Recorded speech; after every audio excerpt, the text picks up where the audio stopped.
Welcome to the Forever and Ever podcast. I'm your host, Omar Hargrove, and today we're going to be talking about how to understand and navigate emotional triggers within our relationships. Have you ever had a moment where your partner said something that was kind of normal, but for some reason it hit a nerve, or you were suddenly upset, distant, or even defensive? Or maybe you've been in a conversation with your partner and you reacted in a way that seemed kind of bigger than the situation itself. I remember a moment, I think I've shared this a lot of times, but there's a moment where my wife and I, years ago, we're coming back from a big park trip, and I don't even think we had our kids yet. We might have, I don't know. But we were with our family, and we had a fun day out, and it was just like really exhausting time, even though we had fun. And when we were pulling up back home, she had just simply said, "Oh, I'm gonna make a sick sandwich," and she just really was ready to eat. We were ready to eat. I was ready to eat. She's like, "I'm gonna make a fat sandwich right now," and I turned to her and said, "Ooh, make me one too." And she looked back at me and said, "You can make your own sandwich." And see, that was like a really reasonable, funny response. No big deal. And she was like, halfway joking, and for some reason, I got so mad, like incredibly mad, to where it's not like I reacted necessarily. I didn't react to her in that moment, but I got so angry in myself to the point where I was asking myself, why am I this upset? It was like I could recognize that it was unreasonable for me to be that upset. But see, I was triggered in that moment because it took me back to my childhood and moments of neglect and moments of not having food and moments of not having that nurturing environment. And it was like this extreme trigger that just came out so randomly, and it had the potential to drastically affect our relationship and it would have been undeserved. It would have been unwarranted. And so it's in these moments where these triggers are real, and they come from our past experiences, our past pain, our past wounds, even if we don't realize it. And we don't necessarily always understand them but they can be these silent sabotaging moments in our relationships. And in this episode today, we're going to break down what emotional triggers are, where they come from, and how to navigate them together. And instead of just letting them cause these unnecessary conflicts that blow up from time to time, we're going to go through some real life practical exercises to help you and your partner grow together stronger through that process. So, unpacking these emotional triggers, it's when a situation, a word, an action brings up an intense emotional reaction, usually tied to something from our past, childhood, even past relationships. And sometimes these triggers are obvious.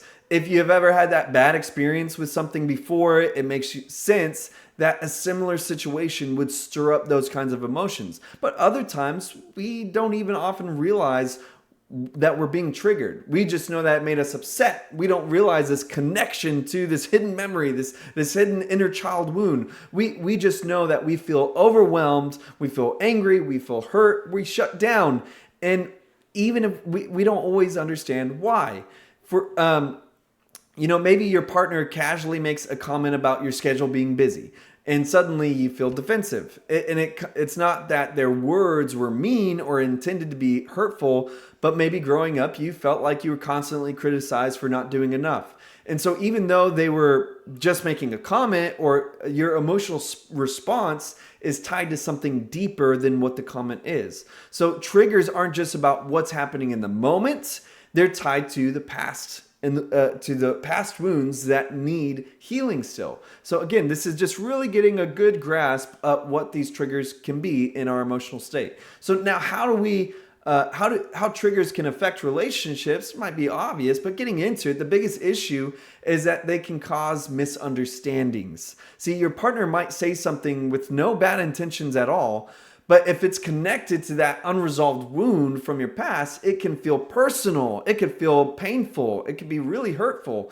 And when that happens, you might react in a way that's confusing to them. It's confusing to you. And it might even be like, I think that we should start eating healthier. And you might even be saying, like, for us, like collectively, you're not even trying to say your partner, But if you have a past wounds of body image or criticism like that, you're not going to hear the words as a suggestion for y'all. You're going to hear that I'm not good enough. And it's going to go straight to those insecurities, and it's going to make you feel hurt. It's going to make you feel defensive. And even though your partner had no idea that those words were going to go straight to your heart, it's how these unspoken pains turn into these unnecessary conflicts. And we're, in a sense, we're taking out those pains on our partner. And ironically, we often do that because we feel safest with that person. It's like with our family that even created those wounds, we'll just bottle it up and say, it's okay, whatever, it's fine. I'll just talk to you next time. See you next Christmas. See you next Thanksgiving. And we bottle it up and act like it doesn't bother us because we don't feel safe with them. And we're not going to really be transparent with our heart or our feelings or our emotions. But with our partner, we do feel safe. And the fact that we're allow them to see this vulnerable part of ourselves, even unwittingly, it shows this underlying trust that you really have with them. And so, again, we're talking about recognizing how these past experiences are affecting our current relationships. So let's talk about some examples of emotional triggers that show up in our relationships. There's like, say, an ignored trigger. Maybe your partner is scrolling on their phone while you're talking, and instead of just seeing it as them being distracted, you feel like you're instantly rejected. Why? Because in the past, maybe you've been in relationships where you felt unseen or unimportant, whether it's relationships or childhood, or the control trigger. Maybe your spouse reminds you to take care of something, and they're just trying to be helpful to help you not forget. And you immediately feel like they're trying to micromanage you. But in reality, maybe growing up, you were criticized or made you feel like nothing you did was good enough. We're seeing these connections. And here's a big one, the abandonment trigger. Maybe your partner says that they just want some time to themselves. They want some me time, alone time, or they need space after an argument. And it makes you feel like they're pulling away permanently, that they want space from you, like you're the problem. And it often comes out of this childhood fear of abandonment and past relationships where people left suddenly. There's so many things that connect to these triggers. But notice how what we're talking about are kind of like reasonable things. It's reasonable to say, like, I just need a moment to myself. But when it's connected to this trigger, it's like, this could end our relationship. Or what about like the failure trigger? It's maybe your spouse makes a suggestion about finances, and suddenly you feel like they think that you're bad with money. You're thinking that they have this whole identity now or perception of who you are.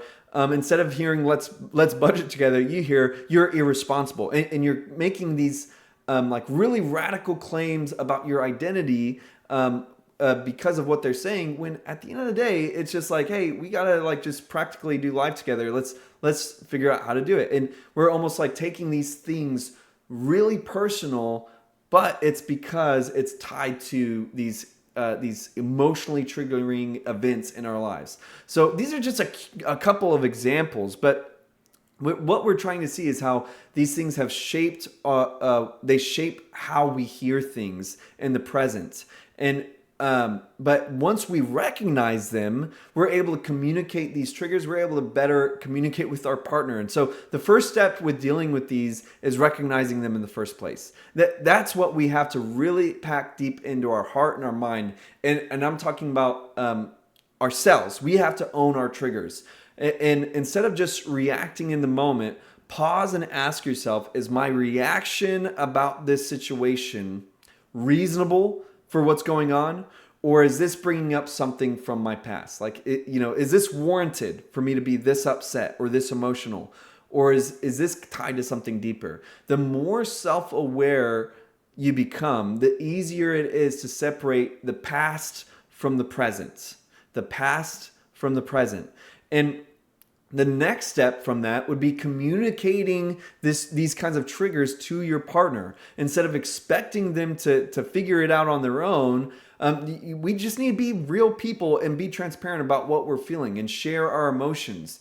It's it doesn't mean that let me make this clear too. It doesn't mean that you're just telling your partner like, well, you triggered me right now, so now I have a right to be mad at you. You should have known. I told you about last time how that triggers me, and now it's on you. It's not my fault. We need to chill out and understand that this takes some adapting to, okay? And we can strive to get better at recognizing and remembering these triggers, but it is not your partner's full responsibility to now avoid these triggers at any means cost. We still have to own our own emotional responsibility for these triggers and take a breather and say, okay, what I'm feeling is, it's not fair for me to take it out on them for something that happened in my past. Let me breathe. You can communicate. If you need a minute, say, hey, I need a moment to differentiate this time because it's just bringing up a lot of emotions right now. From my past, I just need a minute. If you need that time to differentiate, or you can talk about it like, hey, I know that you didn't mean this, but I feel when you said that right now, it just made me feel like I'm this. It made me feel like you see me this way. And maybe your partner as a partner, if you're on the other end of that, that's a time for you to bring reassurance, affirm them like, I'm so sorry. I didn't mean for you to feel that way. I was really just trying to say this, but I could see how that was connected. I didn't mean to do that, and just like, let's just kind of open this communication of back and forth, and not one person is necessarily fully responsible. We're trying to navigate this as a team together. And when we communicate like this, we're not blaming one another, but we're helping each other to understand how we're affected by these emotional triggers. And when we both can understand, we're able to be more mindful moving forward. So, as a partner, let's kind of focus on that for a second. When your partner is the one that maybe is being triggered, how can we kind of isolating on that side? What can we do? And one idea is simply to stay curious instead of defensive. If your partner is reacting strongly to something, instead of saying you're overreacting, never say that, right? Or instead of saying that, try saying like, I didn't mean to upset you. Can you help me understand what's going on? I feel like there's, I feel like there's more here. What is it that you're really feeling inside? Or like I said, offering that reassurance. If they, have like imagine, they have a fear-based trigger or like abandonment or insecurity. Sometimes they just need to hear like, I'm not going anywhere. I love you. You are safe with me. I'm never going to leave. Sometimes just that reassurance can help bring closure to that trigger. And number 3 is creating a safe space for healing. To know that you have this beautiful opportunity to help your partner heal. You can't fix their past wounds, but you can create a space for them to heal in that process. And sometimes it means encouraging them, helping them through those conversations, and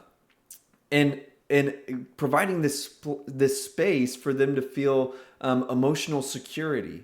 With all that being said, something to try out, just something to try with your partner is maybe each of you try writing down 2 to 3 things that tend to trigger a strong emotional reaction. If you've been together for a while, maybe it'd be really easy to write down, but maybe there's a moment where it might take you 5 or 10 minutes and you think, and try to just find these and identify them. Then take turns sharing these triggers with one another and explain why they impacted you, and ask each other at the end, how can I be more mindful of this moving forward? And just like trying to have a simple, clear moment in which you have this organized approach about trying to bring healing and closure to these emotional triggers that many people have. Most people have this.